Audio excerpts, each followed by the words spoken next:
This is all the Easter eggs references and little things you might have missed in Ant-Man and the WASP Quantum Mania guys. I will talk about Kang Loki, the Multiverse Saga at the end of the movie, and how all of this sets up Avengers, the King Dynasty, and Secret Wars. But also, we will talk about this actual movie, whether or not it works, and how it brings the story of Scott Lang a full circle, so let's get into these Easter eggs. First, the Marvel Studios intro has now been altered to include Shuri fist-pumping from Wakanda Forever. He Who Remains has been added to the Marvel logo, foreshadowing Jonathan Majors' return as Kang. I used to ask myself a lot of questions. The first trailer for this movie was set to Elton John's Goodbye Yellow Brick Road, which established that the film was a loose retelling of The Wizard of Oz. Still, in this case, Kang is the Wizard, a scientist who landed in the quantum realm years ago. Kang and the Wizard built a fantastical city that oppressed the people of the land and then inspired a fanatical hero to worship those same people. Then people from the Wizard's world and the outside world arrive. They go through a series of trials made. Some friends and eventually all of the outsiders return to their world. So here's a rate the rich or the East as King the Wizard, and the rich I said it's a loose retelling, buddy. Not everything has an analog. I got an analog for your breath anyways. Alright, we'll get the movie with a prologue showing the Wizard arriving in the quantum realm. Janet owns a small farm that has just kept her alive for all these years, and this is answering quite a few questions that people had after Quantumania. Until now, we had only seen the quantum realm as this weird, freaky, floaty place, but a deleted scene from Ant-Man and the WASP elaborated on what we could expect in the sequel world's entire civilizations far more than we ever theorized.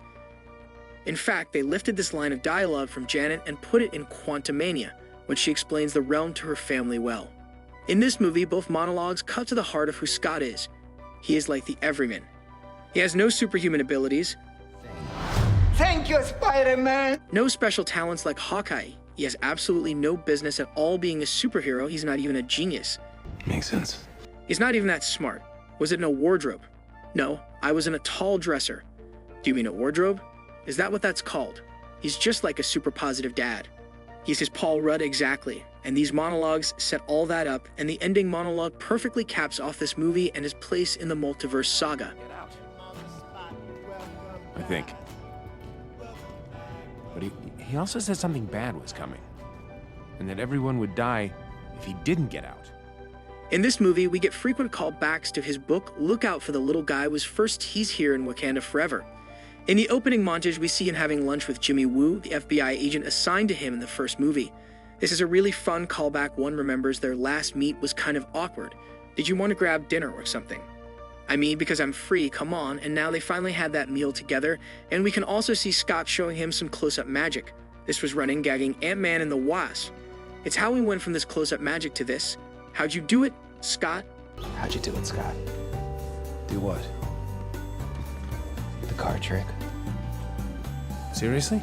Do the card trick to Woo practicing online Can You Knock, which then led to this James C. Woo FBI. Awesome, there is also a little bit of a callback to misdirection later in the movie when Scott turns giant to distract King from Cassie's rebellion.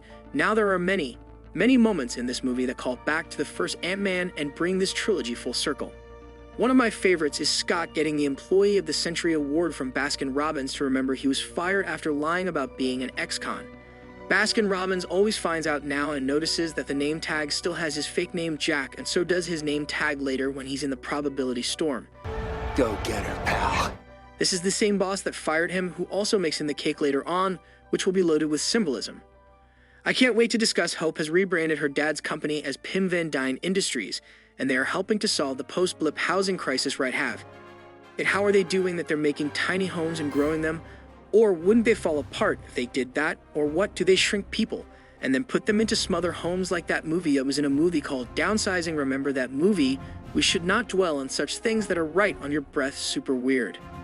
However, okay, this logo for her company is also modified from the Semtech logo that we saw in the first movie, which symbolizes how to pen particles shrink the space between atoms. Then we see that Scott's opening narration was actually him reading his book, and this is kind of the rule in MCU movies. The omniscient narrator is always talking to somebody. Tony was talking to Banner in Iron Man 3. Cuts the weight of it in half, you know, it's like a snake swallowing its own tail. Everything comes full circle. And the fact that you've been able to help me process. Thor was talking to Certain and Ragnarok, and Korg were speaking to Children and Love and Thunder. Tell you the story of the space Viking, Thor Odinson. His last words to them, "There's always room to grow," would resonate with children, and in this final chapter, he spells out his main priorities, now says he doesn't care much about being a hero. He's just entered semi-retirement to make up for lost time with his daughter, which makes total sense. I mean, Scott only became Ant-Man to get money to pay child support so he could be with his daughter, and in the second movie, he only did heroic things out of an obligation to Hope and Hank. I mean, the one time he chose to be selfless, he got arrested for helping Cap in Germany, so this movie really is about Scott coming around and choosing to be a hero because it's the right thing to do. Scott also says he'll answer if the Avengers are called, but I don't even think the Avengers exist. In the movie, Scott says that he's been to jail 3 times in the past. That would be once for his original crime against Vistacorp, then when he was arrested for breaking in Hank's, and then again when he was arrested in Captain America Civil War, and Tim always said you never can trust is Stark, who are you now Cassie is in jail. Because she wants to be a hero now, a lot of you might know that in the comics, she becomes a superhero called Stature, and then later on Stinger. In fact, her suit in this movie matches her purple Stinger costume, so that's probably going to be her hero name in the MCU, but also in the Marvel Cinematic Universe. They continue to listen to Scott's audiobook in the car when he relives the bizarre moment when the hook turned him into a baby. Will I be a baby forever? Am I the Hulk's baby? Dad, are you listening to your own book? And then he recalls one of his taco days and a talking raccoon landed the Benatar ruining his lunch. There's an idiot in the landings at a family meal. Hankin begins a pizza, which felt like a nod to hydrating a pizza and Back to the Future. Too sure can hydrated pizza now. This is a fun Easter egg. Because Ant-Man previously mentioned his love for the BTTF, Back to the Future trilogy. Come Back to the Future a bunch, and the scene Cassie also calls Hank Grandpa is very sweet so. I would have just broken you out with ants. All right, you know what? Family meeting. Which is what he did for Scott and Ant-Man 1 and what Scott did for him in Ant-Man and the Wasp. And this is also foreshadowing the ending when Hank shows up to save the day with an army of killer ants. Cassie also tells Scott that she's mad that he's not doing more to help the world. While all Scott wants to do is keep her safe now, of course, the movie ends with Scott turning back to face Kang in battle. And this all comes full circle with a line that Hank told Scott in the first movie, the chance to earn that look in your daughter's eyes. If you can help me, I promise I can help you be with your daughter again. Now, are you ready to redeem yourself? She also mentions that he fought Captain America at an airport in Germany, referring to the Captain America Civil War. Aren't you the guy who flew all the way to Germany just to fight Captain America at the airport? Fight with Captain America at the airport. Wouldn't fight Captain America.